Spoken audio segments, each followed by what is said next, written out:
کہ ایک بادشاہ تھا، وہ سمندری سفر میں روانہ ہوا تو ایک غلام اس کے ساتھ بیٹھا، تو جب وہ کشتی ڈولتی تھی، ہچکولے کھاتی تھی، تو وہ چیخے مارتا تھا، تو کشتی والوں کا سکون برباد ہو گیا۔ ایک دانا شخص تھا، اس نے کہا بادشاہ اگر آپ اجازت دیں تو میں اس کو چپ کرواؤں؟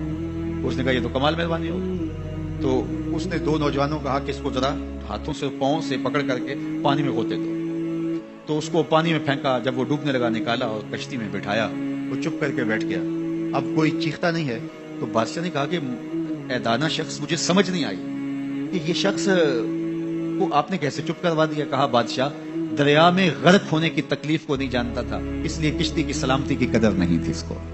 اب اس نے وہ غرق ہونے کی تکلیف دیکھ لی، اب کشتی کی سلامتی کی اس کو قدر ہو گئی ہے۔ تو اللہ نے جو ہمیں عطا کیا ہے، آپ دیکھیں کہ اس سے نیچے کتنے لوگ بستے ہیں۔ جب آپ نیچے فرشت دیکھیں گے جو بیچارے نانے شبینہ کو ترستے ہیں، اگر مجھے تھوڑی سی تکلیف ہے اور میں جو ہے وہ اس تکلیف میں ناشکری کرنے بیٹھ جاتا ہوں، تو میاں وہ لوگ بھی ہیں جو بیچارے اپنی مرضی سے اپنا ہاتھ بھی نہیں اٹھا سکتے، جن کی عیدیں بھی جو ہیں وہ ہاسپٹل کے اندر گزرتی ہیں، وہ کئی سالوں کے اندر وہاں اذیت میں مبتلا ہیں۔ جب آپ دیکھیں گے تو کہیں گے مالک میں جس حال میں ہوں اس پہ تیرا شکر ہے۔ شیخ سعدی فرماتے ہیں میں دمشق کی جامع مسجد میں نماز جمعہ کے بعد نکل رہا تھا تو میرے کسی نے جوتے اٹھا لیے، تو یہ شروع سے ہوتا آیا ہے۔ تو کہتے ہیں کہ میں ننگے پاؤں جا رہا تھا اور میری حالت یہ تھی کہ میں جوتا خریدنے کی استطاعت بھی نہیں رکھتا تھا، تو میں دل میں شکوہ کناں تھا کہ اتنا بڑا لوگ تجھے امام سمجھتے ہیں اور تیری یہ مالی پوزیشن کہ جوتے بھی نہیں خرید سکتا۔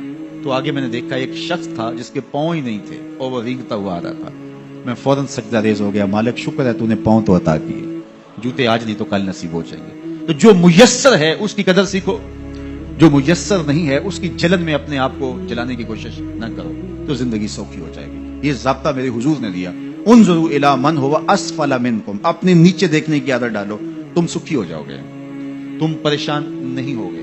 لیکن اگر شوق ہو تمہیں اوپر دیکھنے کا تو فرمایا پھر دین میں جو اپنے سے اوپر ہے ان کو دیکھو۔ کہ میں تو یار صرف 5 پڑھتا ہوں، یہ تہجد بھی پڑھتا ہے، میں تو صرف رمضان کے فرض روزے رکھتا ہوں اور یہ ہر ماہ نفلی بھی رکھتا ہے، میں تو صرف زکوٰۃ دیتا ہوں، یہ صدقات و خیرات بھی کثرت سے کرتا ہے، یہ لوگوں کے کام بھی آتا ہے، دکھیوں کی مدد بھی کرتا ہے۔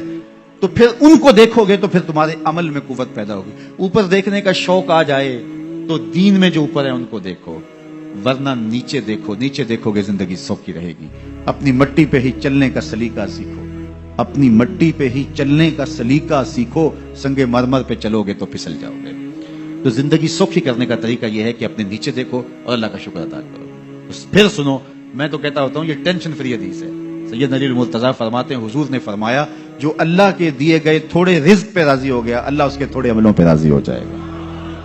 زندگی سوکھی کر دیتی ہے یہ حدیث پاک۔ تو جو اللہ نے دیا مالک تیرا شکر ہے، یہ تھوڑا کرم ہے کہ تو نے ہمیں انسان بنایا ہے، ہمیں فہم و ادراک کی دولتیں دی ہیں، ہمیں شعور اور خرد عطا کیے ہیں۔ کتنی مخلوقات ہیں جو سارا دن شدت کی گرمی میں بوجھ اٹھاتی ہیں اور چارہ جا کے جو ہے وہ باہر سے لے رہی ہوتی ہیں، وہ بھی تو تیری مخلوقات ہیں۔ تو نے ہمیں انسان بنایا، انسانوں کے گھر میں پیدا کیا، اور میں اور آپ تو اس کا شکر ادا نہیں کر سکتے کہ ہمیں اللہ نے محمد عربی کا غلام بنایا ہے، حضور کا امتی بنایا ہے۔ میری خوش قسمتی میں تیرا امتی، یہ میرا مقدر ہے، یہ آپ کا مقدر ہے۔ جس کے لیے نبی آرزویں کرتے رہے، تمنائیں کرتے رہے، لوگ راہیں تکتے رہے، منتظر رہے، صدیوں انتظار کرتے رہے، لیکن ہم نے کوئی انتظار نہیں کیا۔ آنکھ کھولی، ہمارے والد صاحب مسجد سے مولوی صاحب کو بلا لائے، انہوں نے کان میں آ کے اذان دیتے ہوئے کہا مبارک ہو تو حضور کا غلام بن کے آیا۔